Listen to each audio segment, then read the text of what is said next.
Hi guys, welcome to Don't Trust What You See. In today's episode, we're going to be talking about Ohio and Indiana both passing in a 15-week abortion ban, which means that you cannot have an abortion after 15 weeks, and the Ohio Supreme Court strike that right down.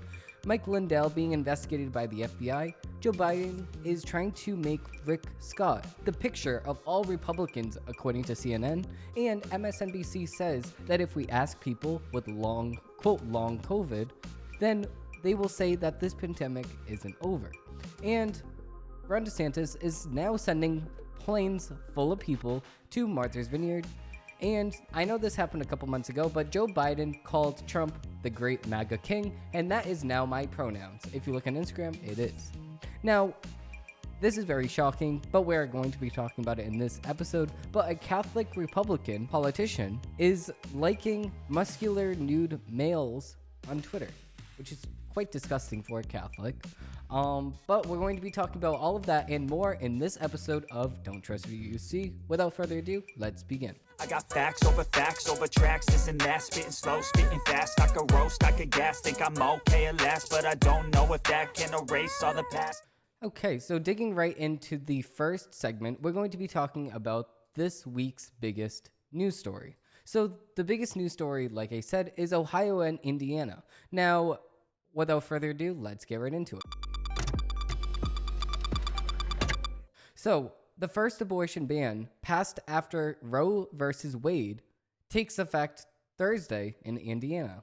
So, everyone across the board is freaking out about this, and of course NPR is reporting on this. So let's get right into the article here. So if we get into the article, you would see that this is the first new abortion ban passed by the state legislature since the overturning of Roe v. Wade this summer, and it's set to take place Thursday in Indiana. Now, Indiana lawmakers passed legislation banning most abortions in a special session in early August. It includes narrow exceptions for rape, incest, and certain serious medical complications and emergencies. Now, here's the thing. I agree with not having an abortion unless it's completely necessary. If the person that is having the baby is literally dying, that's the only situation besides rape. But here's the thing. Most rape cases do not contribute to abortions at all. It's only less than 1% of all abortions come from rape and incest. This is according to data taken at the abortion facilities. So I don't know why everybody's coming up with these rape. Oh my God, you don't stick up for these women that were raped. You don't stick up for these people that were incested by their father. Listen, it's only less than 1% of the full abortions in the United States. So I don't know why people are bringing up rape and incest. And yeah, we can look up the certain serious medical complications and emergencies, but we have technology that helps us through these situations like C-sections and all of the rest of the stuff that we have. This is the year 2022. We've been doing birth since before Jesus was even on this planet. So I don't know why people don't think that we have the technology to save these moms. Now, here's the thing. If most abortions come from consensual sex, a girl and a guy coming together, having sex and having a baby, then why are we saying that it's not fair? The woman doesn't get to decide. Yes, the woman got to decide what she wanted to do with her own body when she opened her legs. That's the exact situation that we're in right now.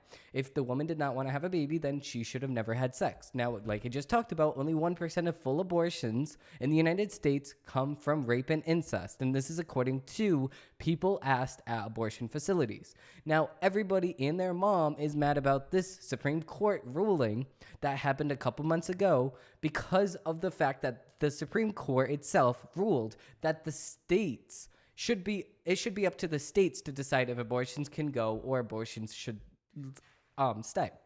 Now, here's the thing. It should be up to the states because at the end of the day, we're a democracy. We agree that every single state should have their own rules and regulations, don't we? Because you would not want to comply with Florida's rules and regulations in California. You would not want to comply with California's rules and regulations in New York, because it's all different depending on the state. Now, if we all agree that it should have different rules and regulations depending on the state, then this should not be a different situation right here. Just because you think that the woman should be empowered by having an abortion, that is simply not true in reality. It might be true inside of your brain, but it is not true in reality when we're talking about another human being inside of the mom's stomach. A baby that is in the mom's stomach is the most valuable piece of human we can ever have. That's inside of our stomach, that's developing, okay, that past conception. In some of these abortion cases are happening after the fact of most abortions. So I think that the cutoff should be as soon as you find out. So if you find out like the month, I mean, if you just had sex, take a plan B. Use contraception when you are having sex. It is very, very easy to not be pregnant. Take plan B, be on birth control, and if you were on contraception, then you will have a less than 0% chance of actually getting pregnant. And like everyone else on earth is saying, if you don't want a baby, don't have sex. Oh my God, we're such promiscuous people that we just cannot have sex. Maybe just find a different area, if you know what I mean. Just find a different area. Now that's NPR's take on the matter. Now let's see CNN's. Now CNN. We already knew about CNN. CNN is just horrible. CNN is just bad. Some of their takes I can kind of agree with because of the mere fact that I had one CNN article last week that I kind of sort of agreed with. But other than that, I really don't agree with CNN at all. Now, this is according to CNN right here. Now, another state passed a near total abortion ban. The fight is all over the map. Now, obviously, CNN is leftist, so they agree that you should kill babies. Now, here's the thing. Are we ever going to realize the simple fact that a woman can kill a baby right now, but a man cannot kill a baby? And that's not sexist to anybody? That's not sexist for anybody? Thinking that, oh my God, women and men should have the same exact rights, even though we cannot even define what a woman is. We cannot even define what a woman is, and you want to have the same rights as a man? Okay, so you can have the same exact rights as a man. A man cannot kill a baby. There you go. You have the same exact rights. Congratulations. Wow. Now that's CNN. Now let's look at MSNBC. So we looked at NPR, CNN, and now we're looking at MSNBC. Now MSNBC, the same exact leftist viewpoints, right? This is their point on it. The GOP wants to move the focus off of abortion, and Lindsey Graham has other ideas. Now, they're just saying this because of Chuck Schumer, probably his name, saying that we should not have abortions on the table as it comes near to midterms. Now, this is the thing, though. He has been in Congress for his whole entire life. So that means that he was in Congress since America's founding in 1776. So if he did not agree that abortion should be up to the states, then why didn't he put it in the Constitution? It just doesn't make any sense. But without further ado, let's get into the Dozen Takes segment. I don't ever slow up. No, I don't take I got no love. So we're going to try to rapid fire this thing because I do not want another 3-hour video or an episode like I did last week. So I'm trying to kind of sort of hurry this up without missing important facts and opinions from CNN and MSNBC because everybody wants to know these, right? So according to CNN, the MyPillow salesman and Trump ally Mike Lindell says that FBI served him with a subpoena for contents on his phone. Now, obviously, he's going to get a subpoena for the contents of his phone if Alex Jones was searched for the contents on his phone and Trump was searched for the contents on his phone, because all of these people are being investigated because of their cooperation with the January 6th. Now, obviously, the FBI is very, very one-sided when it comes to this detail because of the fact that they have Joe Biden over here breathing and sniffing at their hair, saying that we need to investigate Trump. We need to investigate Trump. We need to investigate every single person that had anything to do with January 6th. So that's exactly what the FBI is doing, and they cannot say that this is a political move at all.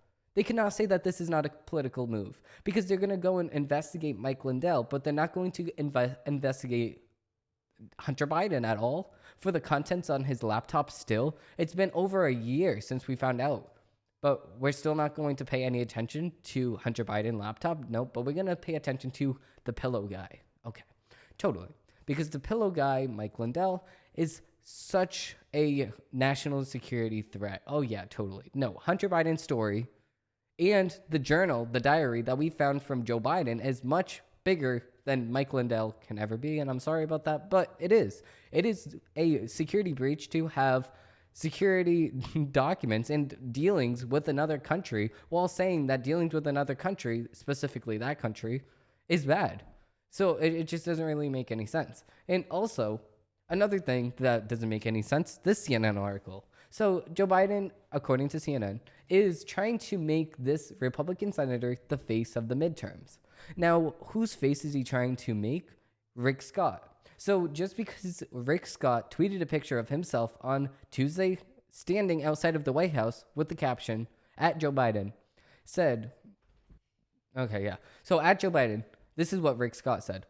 He wished he had enough copies of my Rescue America plan, so I stopped by the White House to make sure that he did. Thanks for spreading the word, Joe.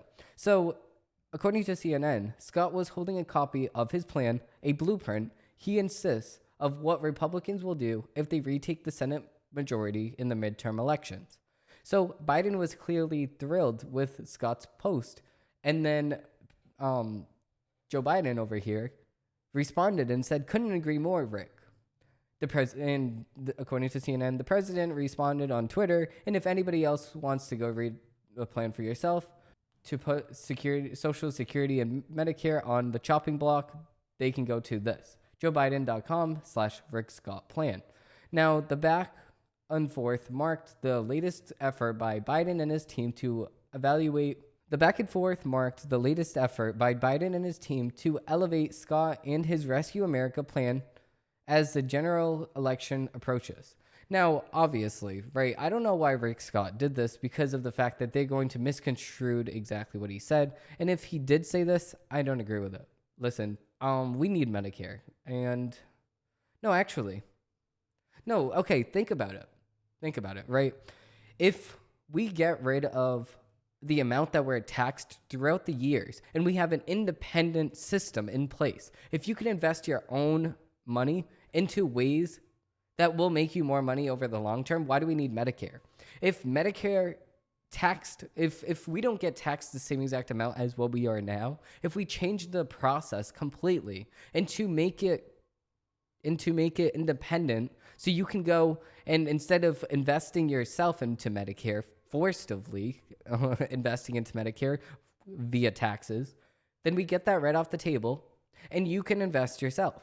How is that a bad thing? And then you make more money in the long term because Medicare and Social Security is not going to give you the full amount as what you invested into the system. It's really not. So that's the thing. If we had the plan, if we had the option to actually invest our Social Security in Medicare that would be taken out of our taxes ourselves and prove that we are actually investing it ourselves, then that would be a whole entire different situation. And I would love doing that myself. I would like having control over my own money, my own retirement, instead of the government doing it. Because you know why? I do not trust anything the government does, and neither should you. I don't trust a single thing that they tell me that they're going to run because it never goes good at all. Obamacare, complete failure, and just like everything else that they did. So moving on to the next article, this is from MSNBC. So, mildly rampant mild disease isn't something to celebrate. Ask your friend with, quote, long COVID. So, with more than 30,000 COVID deaths between just June and July, Americans can't afford to be, quote, done with the pandemic.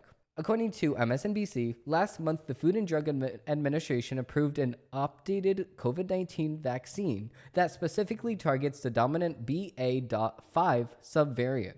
A few days later, the Advisory Committee on Immunization Practices reviewed and recommended these vaccines as boosters. Wow, oh my God. For people of the ages of 12 and over. And from Moderna for people ages 18 and over. Federal health officials have expressed optimism with this booster shot could provide extended protection, transmitting us to an annual COVID-19 vaccine. Oh my God. What are we doing with our life? We're getting an annual COVID-19 vaccine.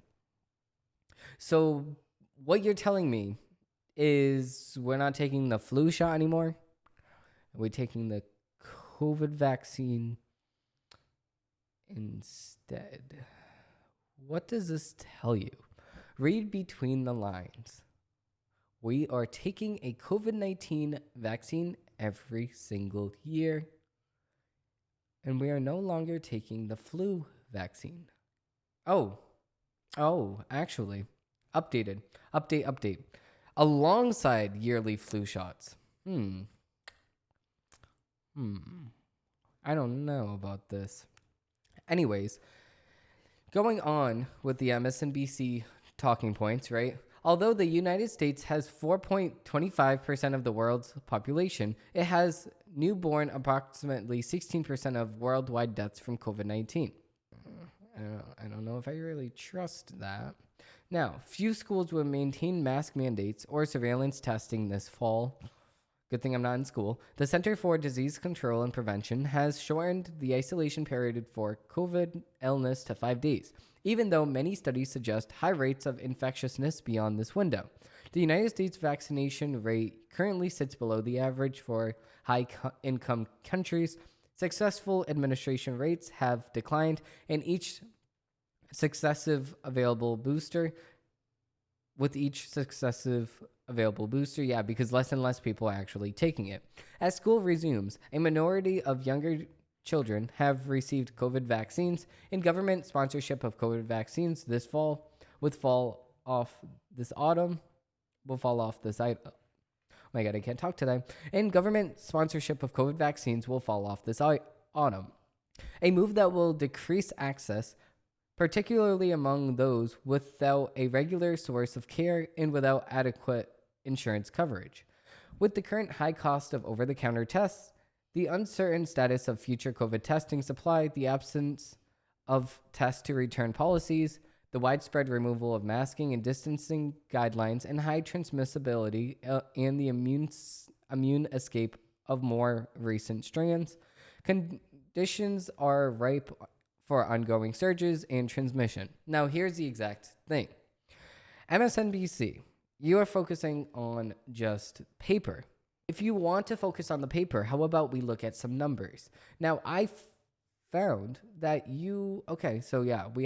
we have no numbers up there, but we have some numbers down here. So although the United States has 4.25% of the world's population, it has now borne approximately 16% of world deaths from COVID-19, and it's the primary cause of sharp drop in the United States life expectancy over the past 2 years. Now, I really don't believe that, but okay. This summer, we reached a peak plateau of around 40,000 hospitalizations each day and 500 daily COVID deaths, with more than 30,000 deaths between June and August. Alongside the severe outcomes of acute illness, we're seeing a steady emergence of disturbing data on the prolonged disability that can occur, even if, and this is key, the initial illness is only mild. Thus, wildly rampant mild disease is difficult to celebrate. And metrics earlier believed to herald the end of the pandemic phase out COVID, such as a predictability and not yet in sight. Pandemics are curbed by caring and by persistent urgency. The lack of these may cost us as a nation in many ways. Now, this is MSNBC. Now, here's the thing. Now, we're going to be breaking this article down because of the fact that, like everybody else on planet Earth, like everybody else on planet Earth, right? I am very, very skeptical when it comes to the government telling us what to do, especially with COVID-19, because COVID-19, they had the most amount of power they ever did in American history. Now, if we zoom in on who this person is that wrote this article, we will see that they are this is an opinion colonist. I'll keep that in. This is an MSNBC opinion colonist. Now, if we break down what the opinion, right? If we focus on this word opinion, we will see that opinion is not a fact. Now, since this person is writing opinion pieces for MSNBC, they're not going to do the real research that is needed to make bold claims like this that are saying that we are still in a pandemic literally 3 years after the fact that it first started. Okay, the first year we are investigating it. The second year, okay, we can be careful a little bit. Now it's over. This pandemic is over. If you're still wearing a mask, you're still watching MSNBC and CNN. You're just watching those things. COVID-19 is over, right? We have an immune system inside of our body that can process germs and bacteria, right? We've always had this. Germs and bacteria are good for our bodies because it makes our immune system better. Take a vitamin C, take a vitamin D in the morning, and you will be good, right? We have an immune system, a natural immune system. Oh no, we don't. We can't. We need the vaccines to give us the vitamin C. Not even vitamin C. We need the vaccines. The vaccines are the Lord and Savior. No, they're not. Come on now. Be honest with yourself. Now, this is the next MSNBC article right here. How the GOP is trying to force the military to yield the MAGA politics. Oh my God, the MAGA politics. The ultra MAGA. All right. This is an opinion piece from the MSNBC. What do you expect, right? A possible future congressional investigation would aim to force the military to yield to MAGA politics. Oh no. General Mark Milley is sad. Oh, listen, nobody cares. Should they take control of the House in November, Republicans plan to launch a congressional investigation of the chairman of the Joint of Staffs, the Joint Chiefs of Staffs, the nation's highest-ranking military officer, sources told NBC News. The Republicans will plan to grill General Mark Milley over criticism that the military has become too, quote, woke during his tenure, among other things. It is a clear sign that the increasingly MAGA-infused GOP is keen on waging a war against Milley and painting him as a villain. Oh, his feelings are hurt. How dare you? For inappropriately politicizing the military. But the irony of this expense is that Milley's most overall political behavior has been in response to former President Donald Trump, instability, authoritarianism, and attempts to politicize the military. So this doesn't make any sense at all. So you're saying that Mark Milley, right, is saving the military from being politicized by politicizing the military yourself. How? Because it's better for you. It's better for you personally to say, "Oh, well, it's my opinion though. It's my opinion that the army has, so it's better." No, it's not better. It's not better, it's worse because it's woke. Go woke, go broke, okay? That's exactly what the military will do because of the fact that we're pushing some really, really bad policies at the military because we're pushing ads. Oh, I have 2 lesbian moms. I have 2 gay dads. Nobody cares. When it comes to other countries killing you, they don't care if you had 2 dads or 2 moms or 2 non-binary people, caregivers. They don't care what you had growing up at your household. They don't care at all. They're just going to kill you. So if we want to look strong to other countries, we need to sit here and say we are strong as a country, and that's exactly what we should do. But moving on to the NPR article, which this isn't getting better, but Justice Department says it is open to one of Trump's picks for a Mar-a-Lago arbiter. Now, in Washington, right? The Justice Department said Monday that it is willing to accept one of Donald Trump's picks for an independent arbiter to review documents seized during an FBI search of former President Trump's Florida home last month. The accommodation could help accelerate the selection process and shorten any delays caused by the appointment and so-called special master. The judge in the case, granting a request from the Trump team, said last week that she would appoint a neutral arbiter to go through the records and weed out any that may be covered by executive privilege or attorney-client privilege. Okay, so department lawyers said in a filing Monday night that in addition to the 2 retired judges whom they earlier recommended, they would also be satisfied with one of Trump's team selections. Ronald Darney, a former chief judge of the federal court in the Eastern District of New York, he is currently a senior active status, and the department said that he indicated that he is available and could, quote, perform the work exponentially if appointed. So, it was not immediately clear whether United States District Judge Alan Cannon would name Dari or someone else. The Trump team said earlier Monday that it opposed both Justice Department selections. The back and forth over the special master came as Trump's lawyers, in a 21-page filing Monday, dismissed the former president's retention of top secret documents at Mar-a-Lago as a storage dispute, and urged Cannon to keep in place a directive that temporarily halted key aspects of the Justice Department's criminal probe.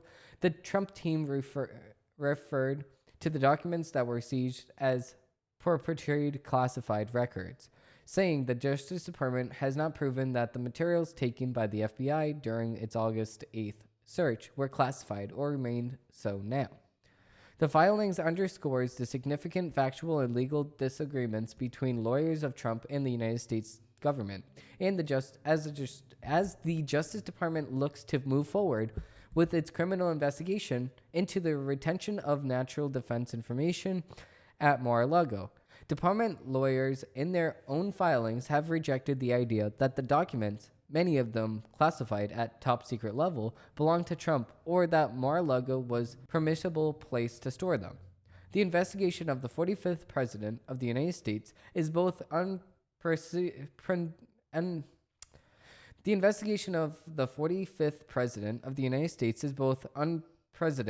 and misguided, they wrote, in what at its core is a document storage dispute that has sprawled out of control. The government wrongly seeks to criminalize the procession by the 45th president of his own presidential and personal records.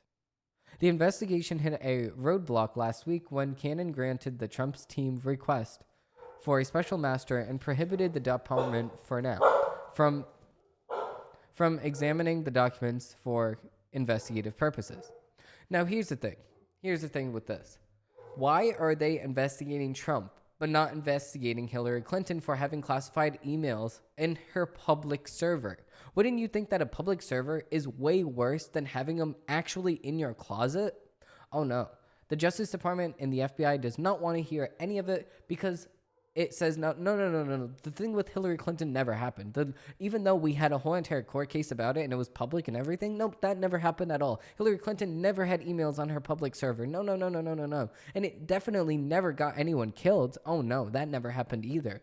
But oh no, when Trump has actual pieces of paper.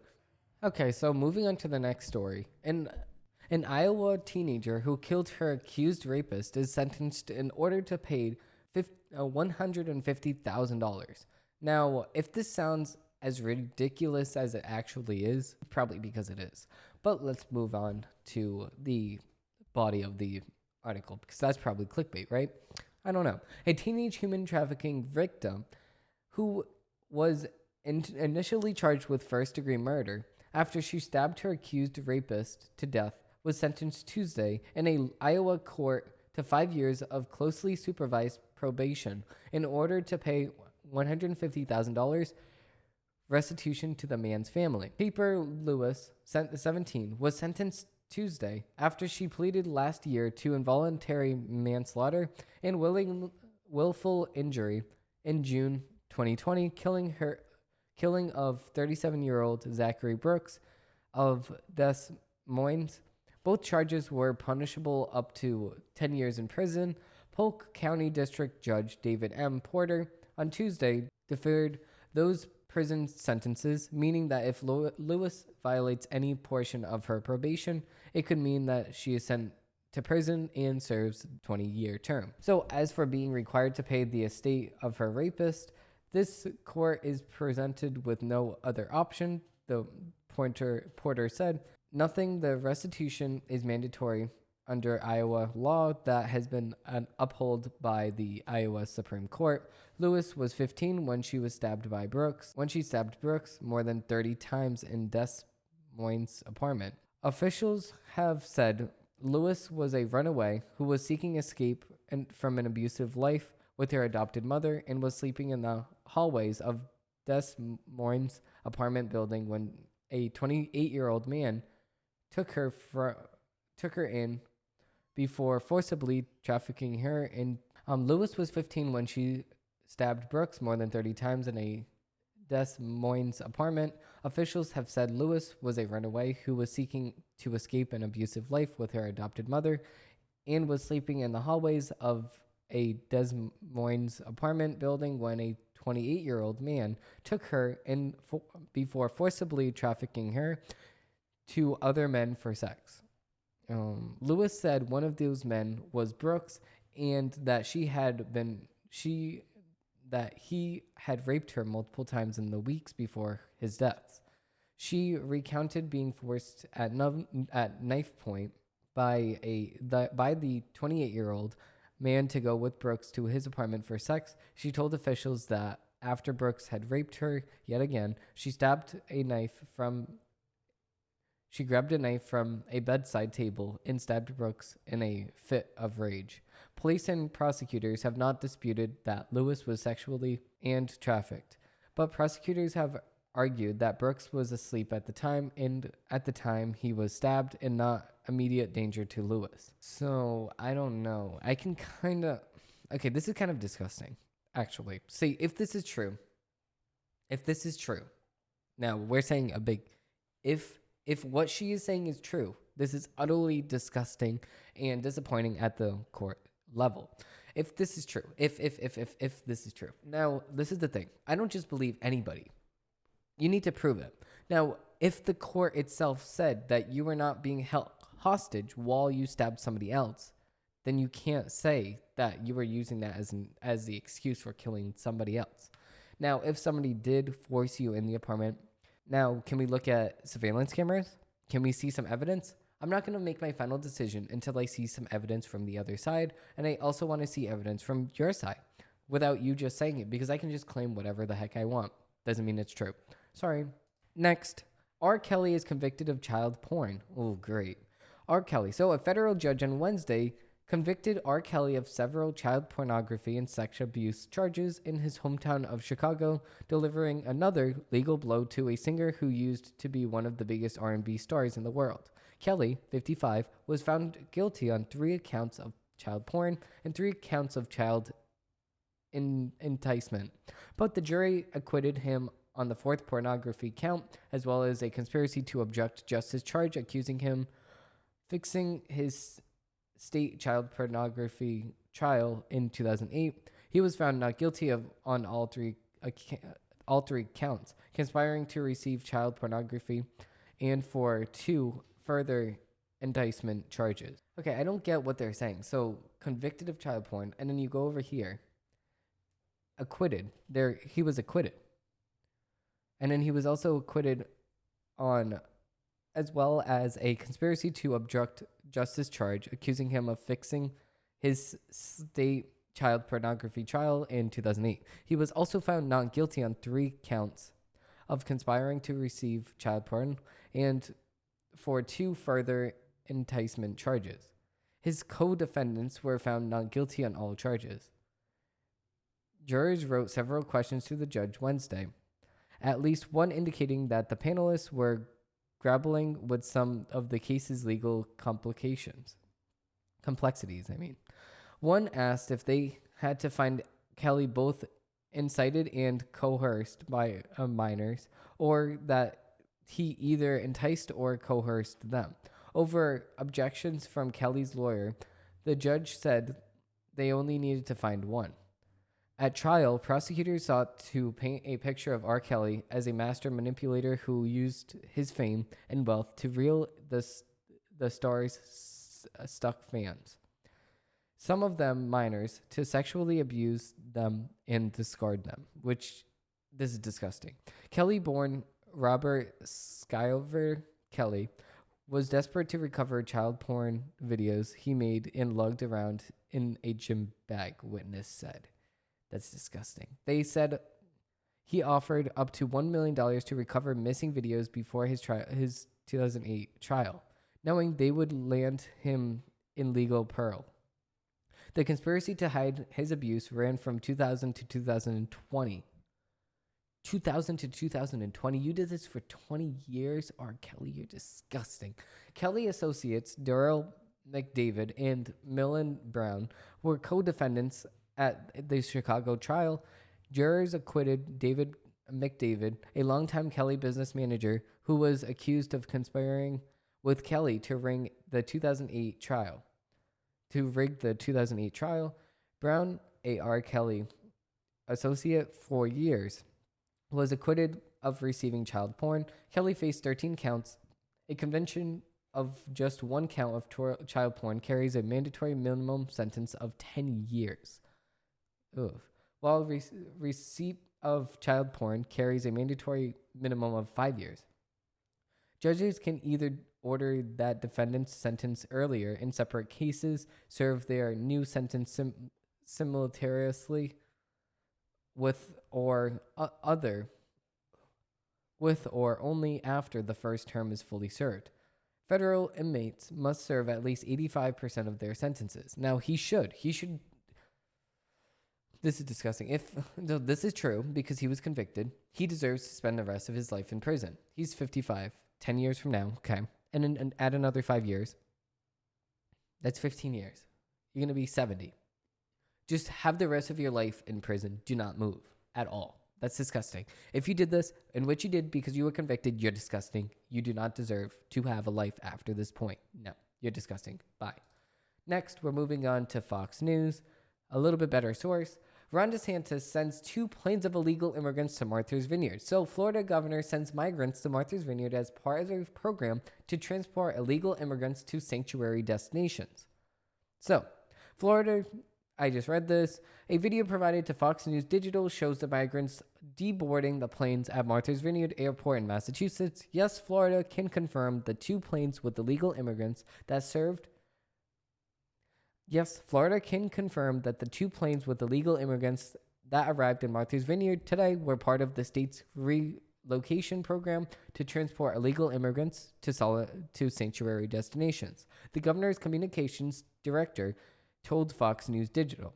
States like Massachusetts, New York, and California will better facilitate the care of these individuals who they have invited into their country by incentivizing illegal immigration through their destination as their distinction as sanctuary states and support the Biden administration's open border policy. As you may know, in the past legislative session, the Florida legislature approximated $12 million to implement a program to facilitate the transport of illegal immigration from the state's consultant with federal law.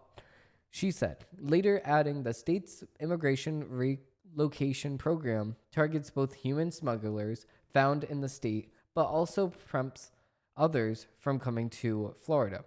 The Office of Massachusetts Governor Charlie Baker responded in after-hours email from Fox News Digital saying it was aware of the situation and that the arrivals were provided short-term shelter. The Baker administration is in touch with local officials regarding the arrival of migrants in Martha's Vineyard.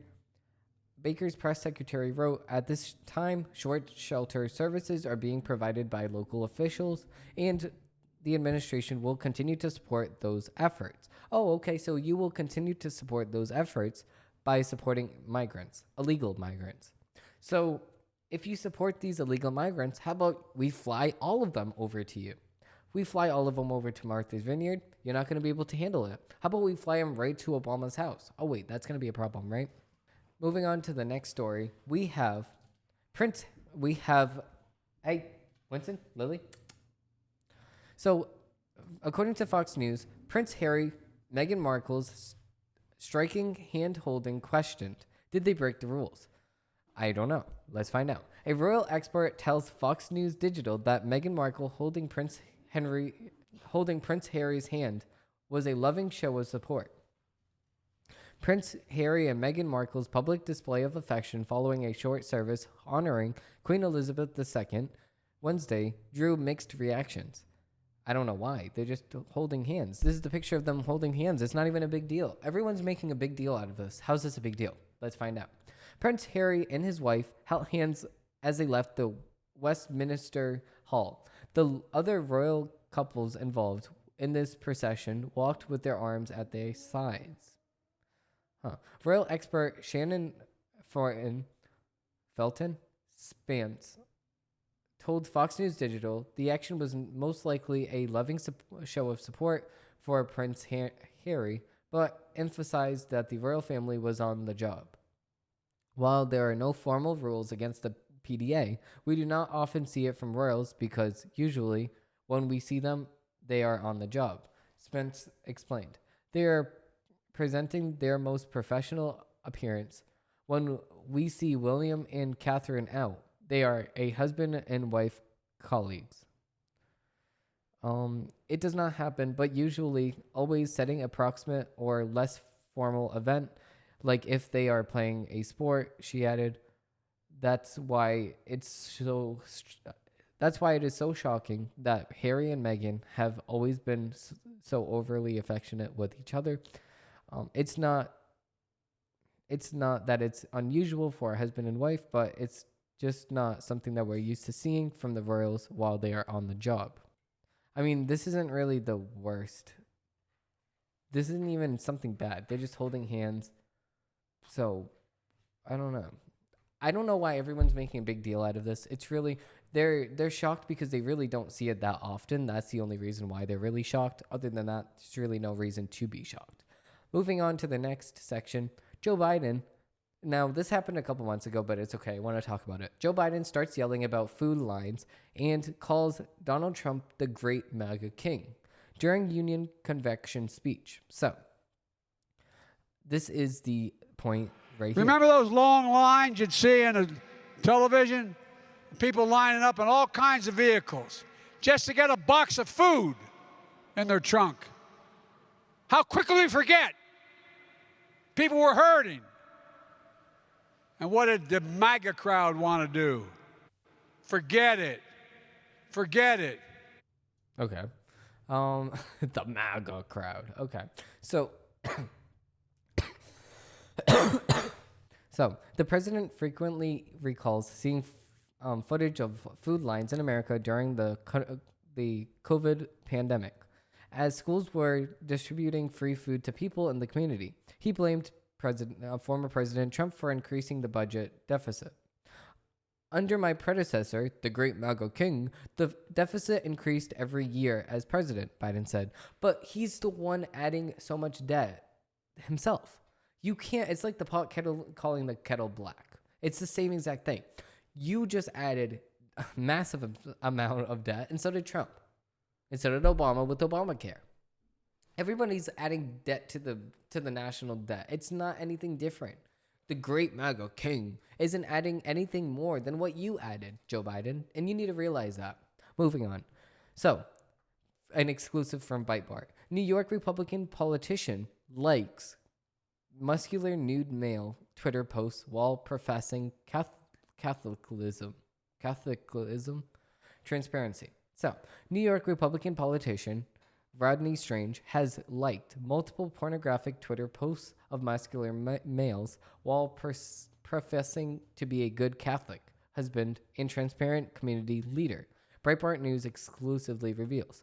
Strange, a former New York Republican vice chair and currently majority leader in the Chemung County Legislature, has liked several obscene and vulgar photos of what to appear to be gay men, all while flaunting religion, virtue, and love of family.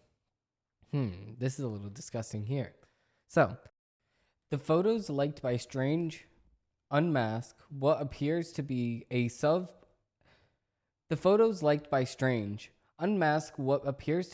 self-published online bio of the online. The photos liked by Strange unmask what appears The photos linked by Strange unmask what appears to be a self-published online bio of the New York politician. I would like to begin by getting very personal about myself. Strange introduced himself. I feel like it is important that you know who I am and how I live my life. I have been blessed by God and a wife I truly love and adore, the bio reads. Pope Francis has inspired me to live a life based on teachings and beliefs of the Catholic faith. Strange's love for pornographic male images was not included in his bio, but was found liked on his Twitter account, reveals, quote, very personal preferences on how Strange lives his, quote, open, honest, and truthful life. Screen captures obtained by Breitbart News show the New York politician liked images of buff nude males with captions that read, I'm a work in progress, but that progress looking good. In Stafford's my favorite. Two other images show muscular men exposing their skin with captions coconuts and might delete later or whatever. Another caption reads, if you're a fan of at blank blank blank 87, there's a lot of him in too hot. Order.net. Ooh. Yikes. Oh my. Oh. I don't know if I can show this. It's censored. Okay, it's censored. It's censored. If anything, it's censored. This is what a Catholic liked. How can this person be Catholic and claim to be Catholic if he's liking these he's liking these posts? And then he says, quote, I recently learned that my Twitter account was compromised. It's not compromised, that's public. Who you liked, what tweets you liked is public information, you stupid. Learn Twitter. I'm barely on Twitter and I know Twitter more than you. Quote, I recently learned that my Twitter account was comprehended. In the past several months, I hardly ever tweet and visit this page. If there has been any page followings, post likes or photo likes that were inappropriate or uncharacteristic of me, I assure you it wasn't me. And we trust you. Why? Well, why do we trust you? You have everything to lose, nothing to gain. Yay. Anyways, moving on. That's a disgusting story. Anyways, this is the Daily Wire right here. More than 100 House Republicans demand answers for credit card giant categorizing sales at gun stores. More than 100 House Republicans are demanding answers from major credit card companies over the controversy to categorize gun sales. In letters to the CEOs of Visa, MasterCard, American Express, Rep. Alice Starfrank, and House Republicans demanded the companies answer questions about their decisions to adopt new merchant category codes set by the International Organization for Standardization, ISO, that would categorize gun purchases separately from other purchases. The Republican members asked the creditors to provide their prospective standards to the public and questioned whether categorizing gun purchases or flagging law enforcement was an attempt to skirt federal law by effectively creating a gun registry. As you know, the ISO uses 4-digit codes known as the MCCs to classify merchants and business types by the type of goods or services provided. The members began. There are already 2 MCCs that captured legal firearm sales, 5999 for miscellaneous retail stores and 5941 for sporting goods stores. In July 2021, the left-wing activist banking firm Amalgamated Bank applied for the ISO to adopt a separate category code for firearm dealers. The ISO rejected the application in October, along with an appeal filed in November 2021. The Republican members noted the ISO said at the time that such a narrow category would fail to capture gun sales as sporting goods stores and would place an undue burden on small firearm retailers. Yes, I agree. Both Visa and American Express raised concerns about the effort to establish a specific firearm MCC. Specific MCC codes in a narrow retail areas are challenging. An employee from American Express told CBS News, in September, managing long lists of narrowly defined MCCs can become burdensome if there isn't a compelling reason for the long list. Visa also urged caution, warning against financial institutions acting as moral arbiters. We believe, quote, we believe that asking payment networks to serve as a moral authority by deciding which legal goods can or cannot be purchased sets a dangerous precedent. Yes, I agree. 100%. You, as a card holder, ultimately gets to decide what you use your money on. The card issuers do not get to decide if they want to allow you to purchase that or not. And especially because it's our Second Amendment right in the United States. This is a total different thing of MasterCard and Visa canceling their business with Pornhub. That's a completely different thing. Porn is not your constitutional right. This gun is our Second Amendment right in the United States. So that's a completely different story. Now moving on to the next story. Daily Wire. This is from the Daily Wire. Amtrak cancels all long-distance travel ahead of possible nationwide railroad strike. So why are they going on strike? Let's find out. Amtrak announced cancellations of all long-distance train routes this week ahead of a nationwide rail strike that could begin as soon as Friday. BNSF, CSX, Norfolk Southern, and Union Pacific announced embargoes on specific shipments earlier this week as negotiations continue with multiple rail unions. Amtrak, whose employees are not invited with the negotiations, operates largely on track maintained and dispatched by freight companies.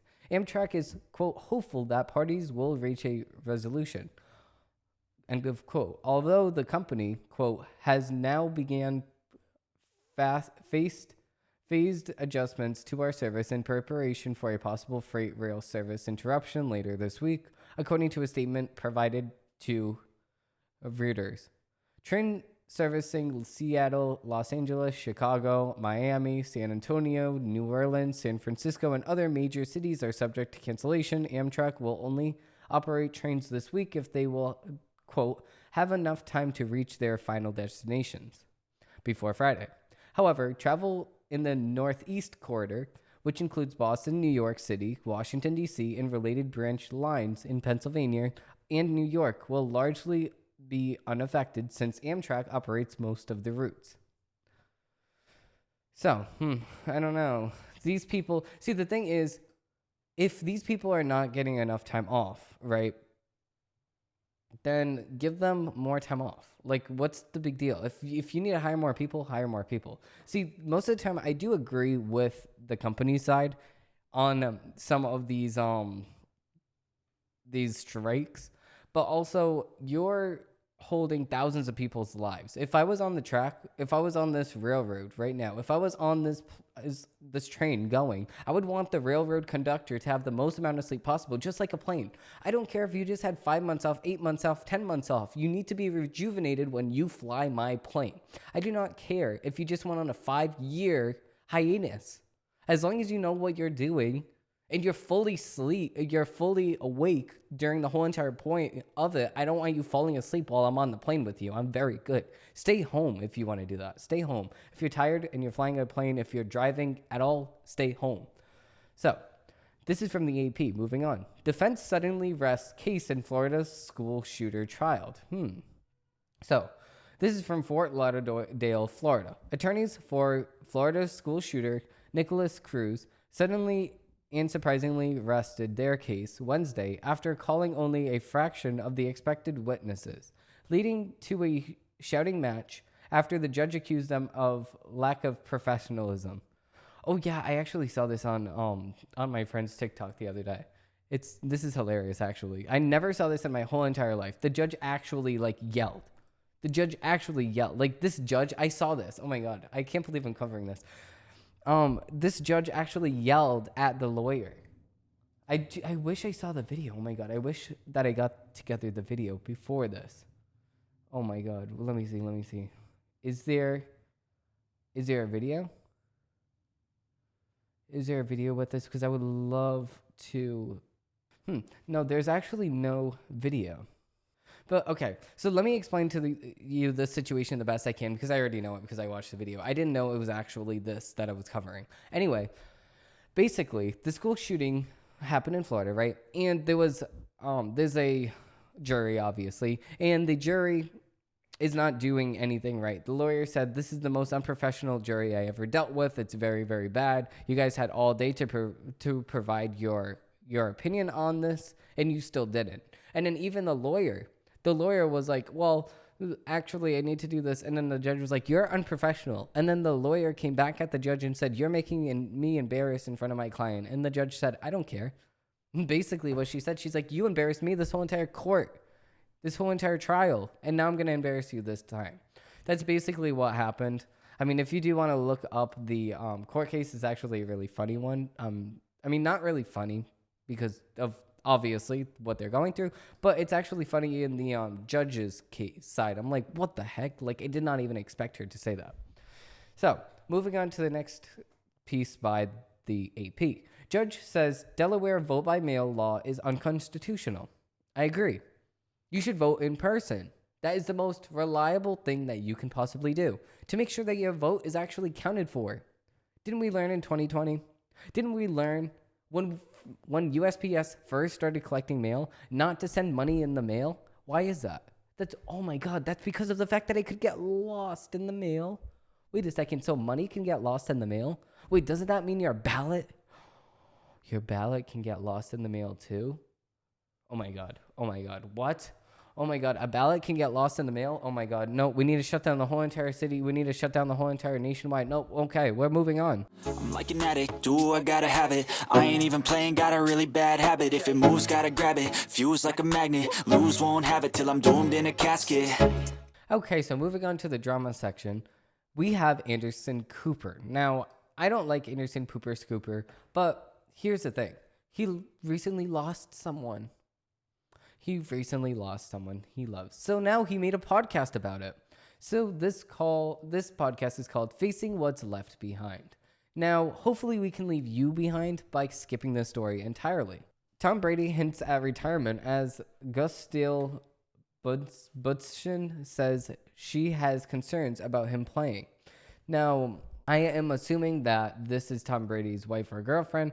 So this is exactly the thing, right? I live in Massachusetts. Obviously, we like the Patriots. Obviously, we like Tom Brady. Tom Brady's sadly not with the Patriots anymore, but I'm not really the biggest football fan. But let's see here.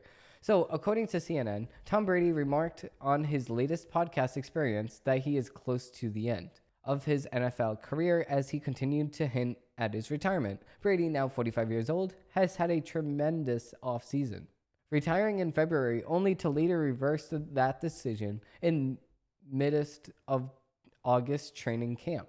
Brady took an 11-day leave of absence to deal with personal things, quote, personal things, according to his head coach, Todd Bowles. Last week, Brady said, as you get older, life changes quite a bit. There's different responsibilities that take from your life. There's different perspectives you gain. The 7-time Super Bowl champion, speaking on his regular scheduled Let's Go podcast with co-host Jim Gray on Tuesday, said that he is, quote, feeling more than things in the past for some reason, as he competes in his 23rd NFL season. I mean, everybody gets older, okay? Everyone gets older. I'm sad to see that you're getting older, but I mean, that's just a basic thing, right? Everybody gets older over time because, time does go by. Time goes by, and because of this, you get older.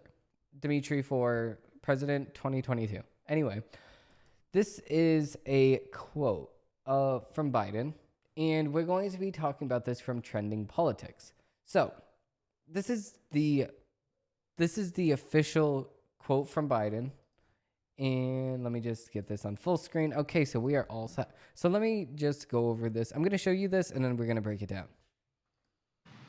Imagine being the parent, making the minimum wage or twice the minimum wage, and having a child with type 1 diabetes, knowing that if you can't, and have no insurance, knowing if you cannot get that money for the insulin, your child may die. In addition to your child, it strips you of your dignity, damn it. Can you imagine looking at your child and you know what they need and not be able to do it?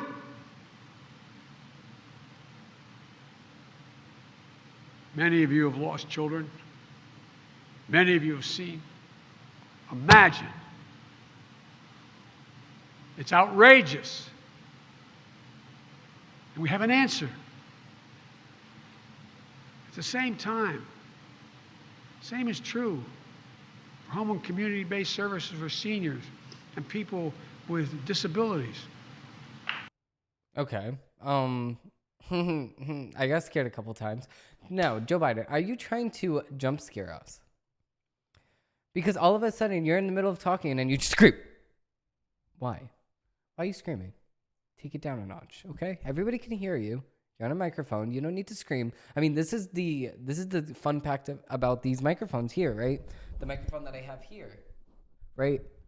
It magnifies your voice and it makes you sound louder than you actually are. Wow. Oh my God. What a concept, right? A microphone makes you sound louder. You don't need to yell into the microphone.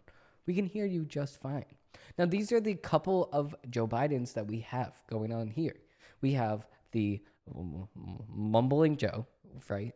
We have the angry Joe. And then we have the confused Joe. Like, Barack America. Listen, we have these couple of Joes that we need to just deal with, right? A couple of Joe Bidens that we just need to deal with. Now, we're going to be breaking down the quote, right? Imagine being a parent, making the minimum wage or twice the minimum wage, and having a child with type 1 diabetes, knowing that if you can't and have no insurance, knowing if you cannot get that money for insulin, the child may die.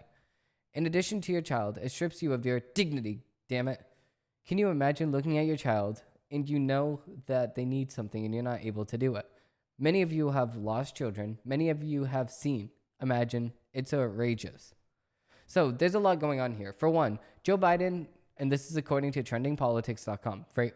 There's a lot going on here. For one, Joe should know by now that yelling at the crowd in a snappy sort of way isn't inspiring. It just makes him look like a dementia patient whose oatmeal wasn't delivered on time. Now, I completely agree with this, but there is some fact in that speech, which was supposed to be about infrastructure, but he was talking about insulin, which is very hard to use as a construction material. Now, furthermore, the issue he was snapping about, insulin prices, is one that he'd go to blame President Trump struck a deal with insulin providers about, right? So President Trump actually lowered the cost of insulin by $66 to $35 for Medicare patients. An action that would have significantly helped those people struggling to pay for it had Brandon kept the rule around, but he got rid of it. So who's to blame? If we had insulin prices down 66% under President Trump, then Brandon over here, according to Trending Politics, Brandon over here takes the rule right out of the book. Like, it doesn't even make any sense. Brandon, however, froze that action when he made it to office, which made insulin prices more expensive, and then resented it entirely, as reported by PolicyMed. One of the final healthcare actions made by the Trump administration has been resented by the Biden administration on December 23, 2020. The Trump administration finalized a rule that directed the Department of Health and Human Services to take action to require that federally qualified health centers make insulin and injectable inclisiran available to certain patients at 340B prices. The Biden administration deleted the rule twice before it became effective on July 20, 2021.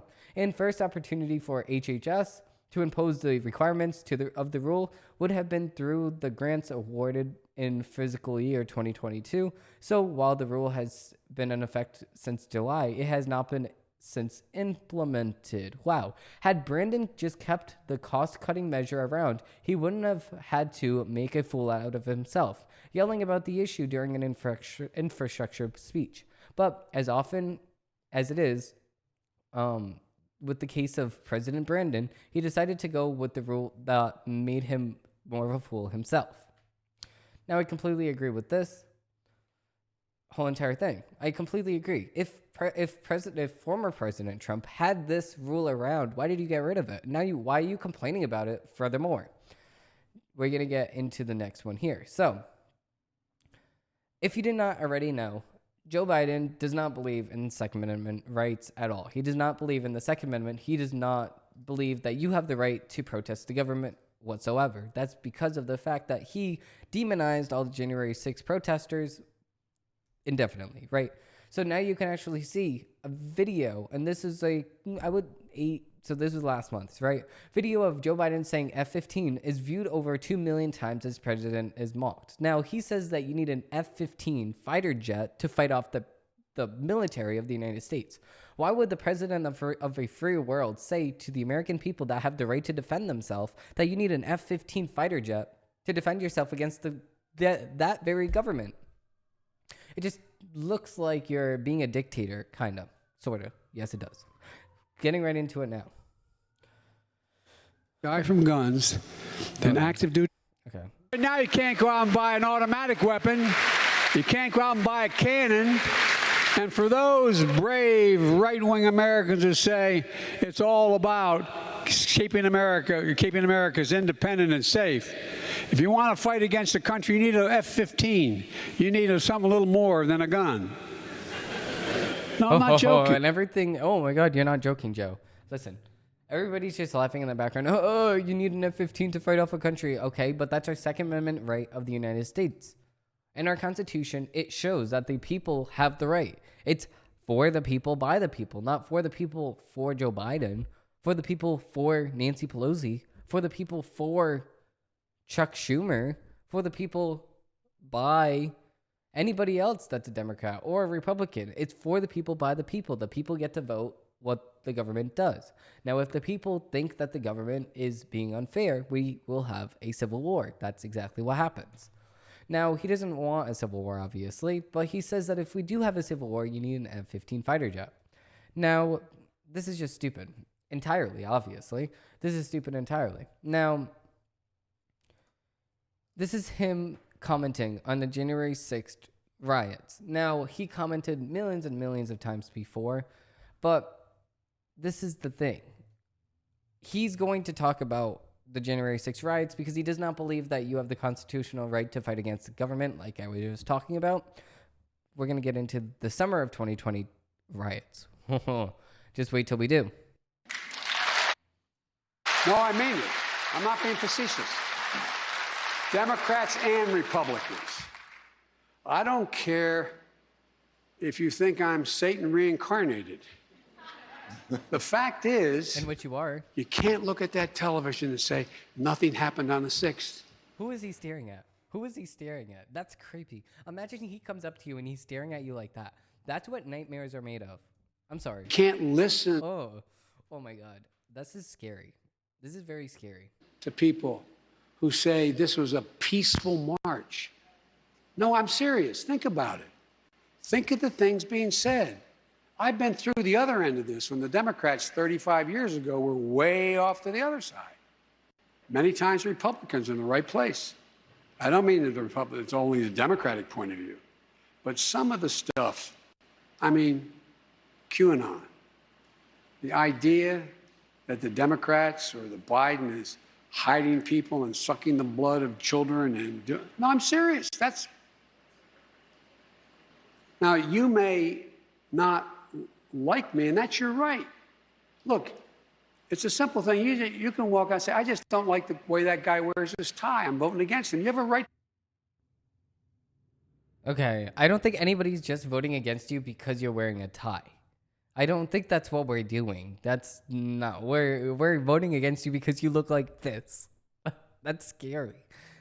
I'm going to be sleeping. I'm going to have a nightmare. And this is what's going to be my nightmare fuel. That's disgusting. Come on. That. You have a right to do that. But the kinds of things that are being said of late, I think you're beginning to see some of the, and by Democrats as well, sort of the venom sort of leak out of a lot of it. We got to get beyond this. Okay, and I completely agree. It's on both sides that we're really, really bad. I don't agree with January 6th at all. But it's just the simple fact that it wasn't just the Democrats. I mean, it wasn't just the Republicans that were causing riots in the streets.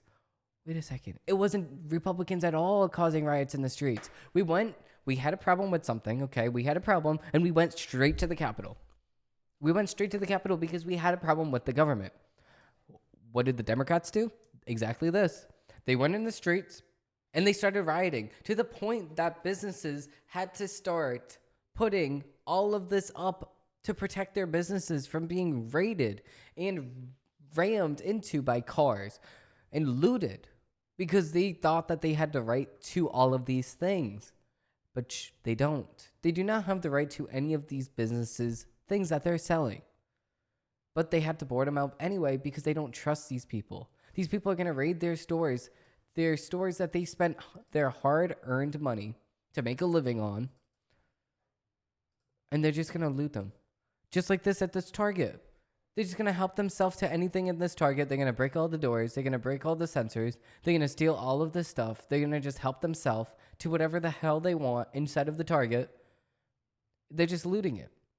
But this is okay, though. This is completely okay. This is just stupid. Why would this be okay? It's not okay at all. None of this is okay. I don't agree with the protesting that happened on January 6th, but we cannot sit here and say that the same exact thing did not happen in the summer of 2020. I mean, it was a lot worse in 2020. We took it to the Capitol building. These people took it to the streets and affected millions of people that had nothing to do with the problem whatsoever. Which one is more right? Which one is in the right and which one is on the wrong? Taking it to the exact place that it started, the exact place in which you have a problem with, or taking it to people that have nothing to do with your very situation you are fighting about now. Obviously, it's taking it to the people that have something to do with your situation. Duh.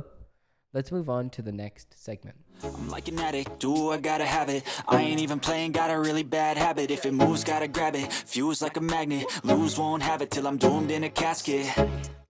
Okay, so with that being said, we are actually talking about the investment news. Now, Tesla is sued by drivers over alleged false autopilot, full self-driving claims. Now, what does this actually mean? So, Tesla Incorporated was sued on Wednesday in a proposed class action accusing Elon Musk's electric car company of misleading the public by falsely advertising its autopilot and full self-driving features.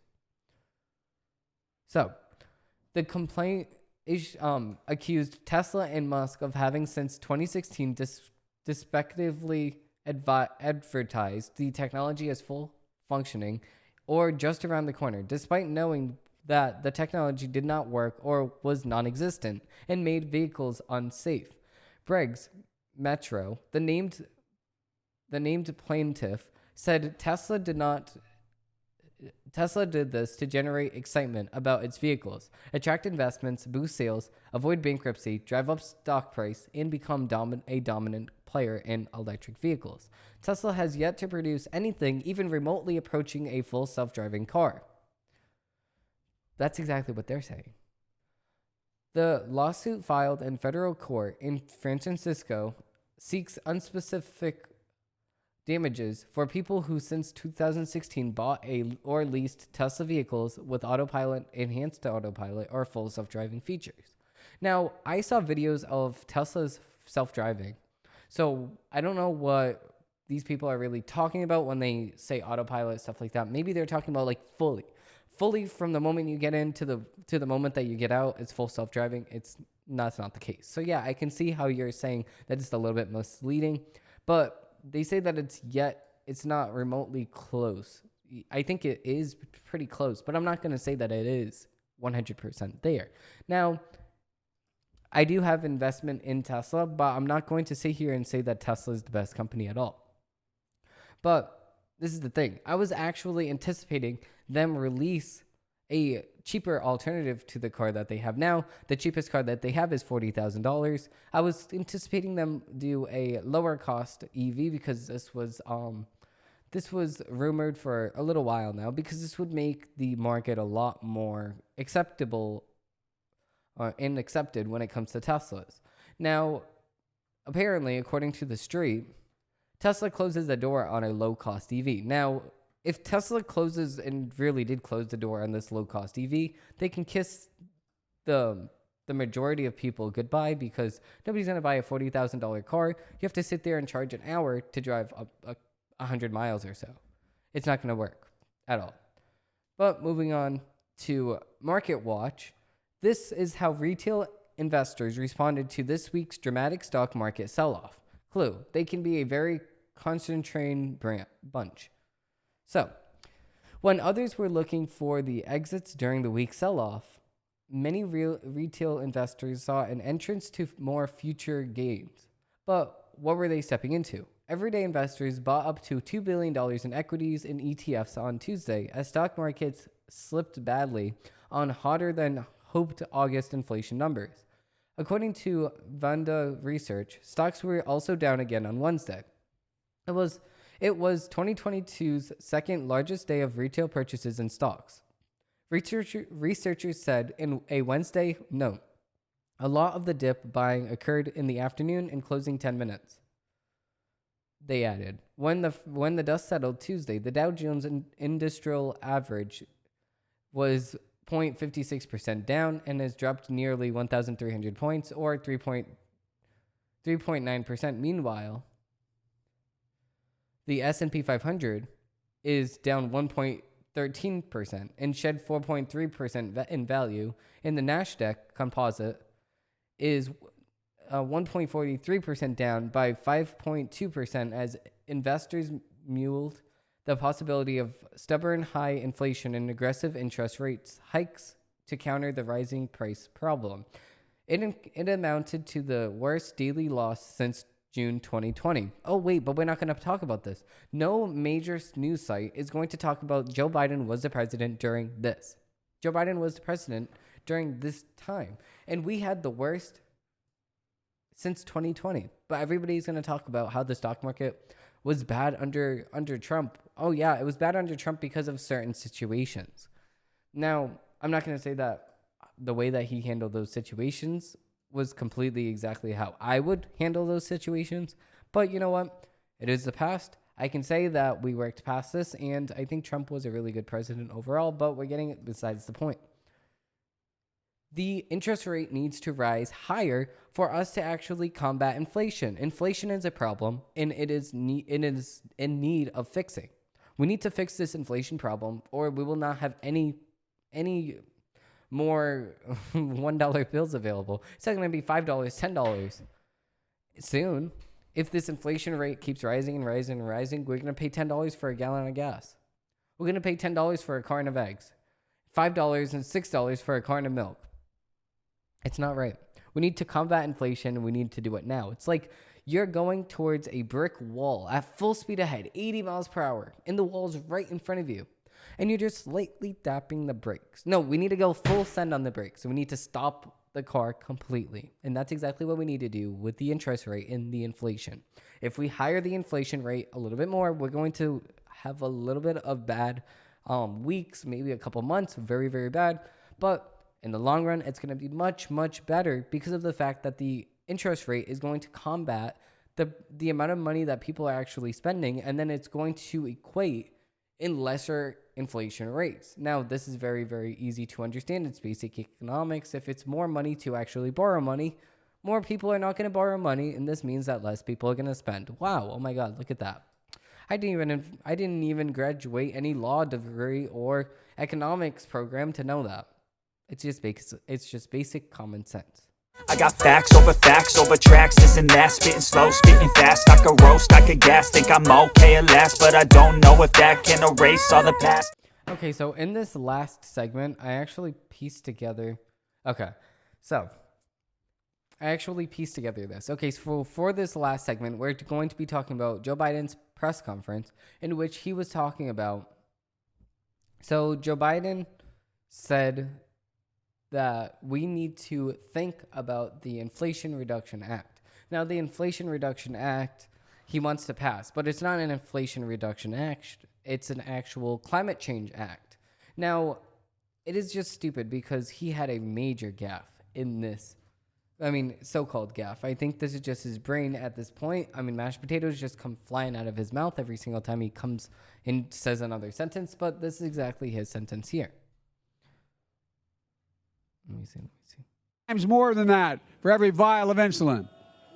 Look, I'm deadly earnest about this. Imagine being a mom or a dad. Looking at your child, you know that needs an insulin to live. And not having the money to pay for it. Not a joke. Think about it. Think about what you'd think about at the time. Think about what you think about. Think about what you think about. Come on, man. Think about how you'd feel if you didn't have the insurance and didn't have the money. Think about what you think about. I'm deadly earnest about this. Imagine being a mom or a dad. Looking at your child, you know that it's wrong. It's to live. And not having the money to pay for it. Not a joke. Think about it. Think about what you'd think about at the time. Think about what you think about at the time. Think about how you'd feel if you didn't have to live. Insurance and didn't have the money. It's wrong. It's not who we are, and we're going to fix that too. Okay, so here's the thing. 30 times more than that for every... Joe Biden, okay, we had enough. We had enough of you screaming at me. You're hurting my feelings. Listen, this is the thing. Joe Biden, you need to stop yelling. This is a microphone. It expands your voice so everyone can hear you, right? Okay, now that we got that out of control, we need to get you under control. Now, here's the thing. If we had insulin prices at 60% lower under Trump, right? Do we need to sound this out for you? Then why would you get rid of the rule that implemented those regulations that lowered insulin rates? If you're gonna to live. Come on, man. If you wanted to lower insulin rates, why? Come on, man. Why'd you lower the rates for the inflation for the insulin? But on that note, thank you all for watching, and I hope that you have a great rest of your day. I did want to read these disclaimers. I am not a financial advisor, so all of my advice is merely opinions. You are watching Don't Trust What You See, a show managed by Arujo Studios. Thank you all for watching, and I hope that you have a great... You are watching Don't Trust What You See, a show managed by Arujo Studios. If you liked what you see and you do want to see more of this, like down below and subscribe for weekly content. Thank you all for watching, and I hope that you have a great rest of your day. I got facts over tracks, this and that, spitting slow, spitting fast. I could roast, I could gas, think I'm okay at last, but I don't know if that can erase all the past. Hey, were you really going to click off this video before leaving a like and subscribing down below? Wow, so rude.